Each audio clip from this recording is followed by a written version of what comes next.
Good evening. A world on edge tonight. We are tracking multiple breaking stories, from a government in crisis here at home to a new war of words over a fragile peace in the Middle East, and a sudden shock to the global economy. Our top story: political paralysis in Washington deepens. The government shutdown enters its third week. But tonight, it's more than just a funding fight. President Trump is now threatening to permanently eliminate federal programs and has begun laying off thousands of federal workers, transforming the shutdown into an unprecedented battle over the very size and scope of government. This as the administration launches a two-front war on free speech. The Pentagon today began evicting journalists, including our own, for refusing to submit their reporting for pre-approval. And in a stunning move, the State Department has revoked the visas of at least 6 foreign nationals for criticizing a late conservative activist on social media. We have complete team coverage tonight. Our chief White House correspondent, Anna, is live at the White House.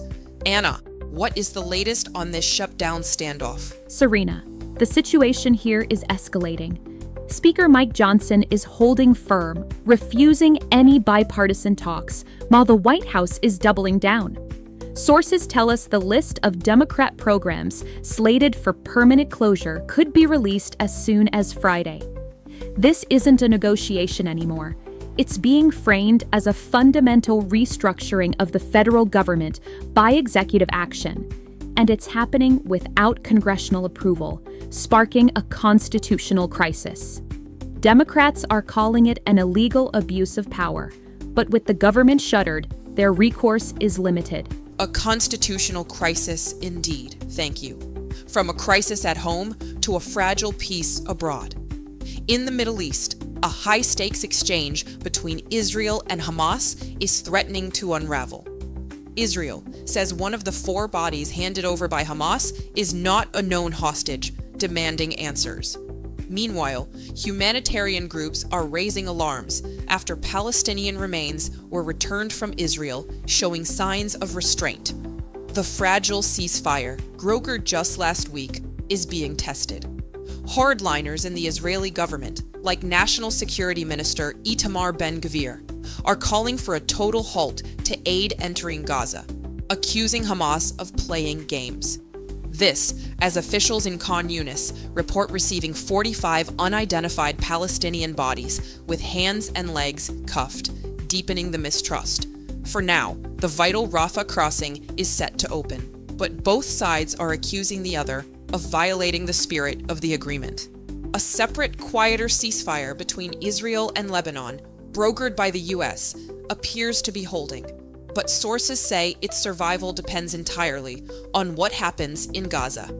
And that instability is having a ripple effect across the globe.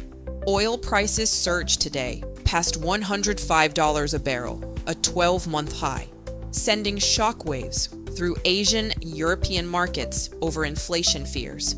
The IMF is now warning the global economic outlook is dim, citing trade wars and unsustainable debt. Turning now to Africa, where a youth-led revolution has taken a dramatic turn. In Madagascar, an elite military unit has joined anti-government protesters and claims to have seized power.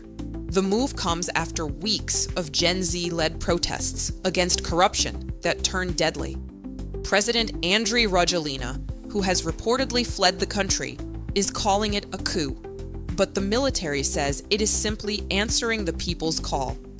It's a perilous moment for the island nation, as a popular uprising now faces an uncertain future under military rule. While governments grapple with today's crises, the technology of tomorrow is accelerating. Today, we saw a stunning display of the global race for technological supremacy. First, to China, which unveiled the world's fastest passenger train. This is not science fiction. It's a new maglev train capable of reaching 720 kilometers per hour, or nearly 450 miles per hour. Using powerful magnets to levitate, it bridges the gap between high-speed rail and air travel, a potent symbol of China's ambition to dominate the next generation of infrastructure. And here in the US, Apple is making its own leap into the future, unveiling its new M5 chip. Apple is calling it the next big leap in AI. The powerful new chip is designed specifically to run complex artificial intelligence programs directly on your devices, from the new MacBook Pro to an upgraded Vision Pro spatial computer. It signals a major shift in computing, focusing on-device AI for faster, more private experiences. But as innovation sprints ahead, regulation is just learning to walk. Today, Congress passed the landmark AI Accountability Act, its first major attempt to put guardrails on the technology. The law mandates transparency and ethical oversight for AI systems. But critics say its main provisions only call for studies, leaving the real, tough rules for years down the road. A gap that innovators in Silicon Valley and Beijing are racing to exploit. And finally tonight, our under-the-radar story from Iran, a nation seething with dissent. The murder of Zahra Ghaemi, a prominent women's rights activist, by her husband after she asked for a divorce, has sparked outrage. Human rights groups call it a femicide, a direct result of a system that devalues women. As her death is mourned, a desperate act of protest is underway inside Iran's notorious Ghezel Hesar Prison.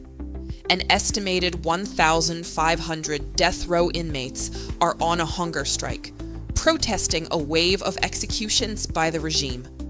Two stories. One of societal violence, one of state violence, revealing a nation's struggle for basic human rights. A powerful reminder of the stories happening beyond the headlines.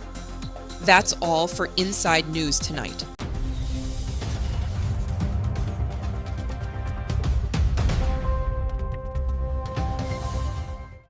I'm Chloe Vance. Good night.